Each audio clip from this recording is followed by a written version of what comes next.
Hello friends, welcome to my channel tax warrior.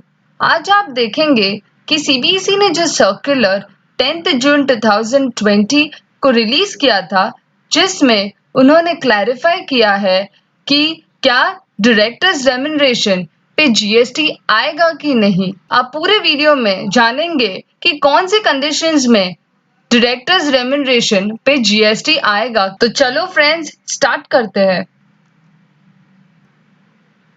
Friends, आप तो जानते होंगे कि हर एक ट्रेड ऑर्गेनाइजेशन इंडस्ट्री में डायरेक्टर्स रेम्युनरेशन पे जीएसटी आना कि नहीं आना एक बहुत ही ज्यादा कंट्रोवर्शियल इशू बन गया था।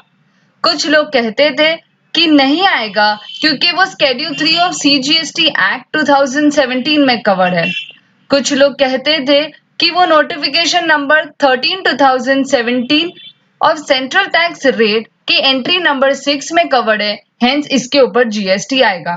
तो ये कंट्रोवर्सी सॉल्व करने के लिए सीबीएसई ने ये क्लैरिफिकेशन इशू किया है।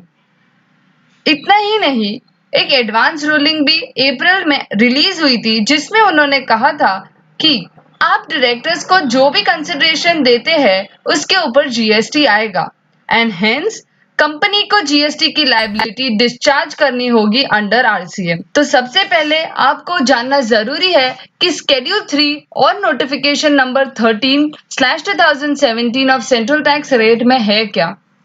स्केड्यूल 3 ऑफ सीजीएसटी एक्ट 2017 कहता है कि अगर कोई एम्प्लॉय अपने एम्प्लॉयर को सर्विस देता है इन द कोर्स और इन रिलेशन टू एम्प्लॉयमेंट के रिलेटेड अगर एम्प्लॉय कोई सर्विस देता है एम्प्लॉयर को, तो उसके ऊपर जीएसटी लायबिलिटी नहीं आएगी। But notification number 13/2017 of central tax rate कहता है कि services supplied by a director of a company or a body corporate to the said company or a body corporate, then company needs to discharge GST liability under RCM। Notification में कहा है कि अगर director अपनी company को कोई service देता है तो कंपनी को डिस्चार्ज करनी पड़ेगी जीएसटी की लायबिलिटी अंडर आरसीएम। तो सीबीएसई ने इसको दो कंडीशंस में क्लैरिफाई किया है। पहली कंडीशन है, if remuneration is paid to independent directors as per section 149 subsection 6 of the companies act और whole time director who are not the employees of the company or any director by whatever name they are called who are not the employees of the company। अगर ये पहले condition में fall होते हैं तो notification number 13/2017 of central tax rate applicable होगा, जिस पे कंपनी को लायबिलिटी डिस्चार्ज करनी पड़ेगी अंडर आरसीएम। फर्स्ट कंडीशन में उन्होंने section 149 subsection 6 of companies act कहा था इंडिपेंडेंट डायरेक्टर्स के लिए, जिसमें लिखा है कि वो ऐसे डायरेक्टर्स नहीं होने चाहिए जो कंपनी के एम्प्लॉय थे, प्रोप्राइटर थे, पार्टनर थे in any 3 financial year preceding the financial year in which he was appointed, या फिर ऐसे डायरेक्टर है तो वो इंडिपेंडेंट डायरेक्टर्स की डेफिनेशन में फॉल हो गए और उसके ऊपर नोटिफिकेशन नंबर 13/2017 एप्लीकेबल होगा। इन शॉर्ट, पहली कंडीशन का मेन इंटेंशन है कि कंपनी के वो एम्प्लॉइज नहीं होने चाहिए।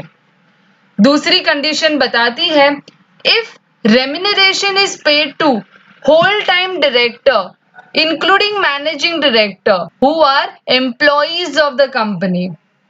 मतलब दूसरी कंडीशन बोलती है कि जो भी डायरेक्टर कंपनी के एम्प्लॉइज होते हैं वो होल टाइम डायरेक्टर भी हो सकते हैं।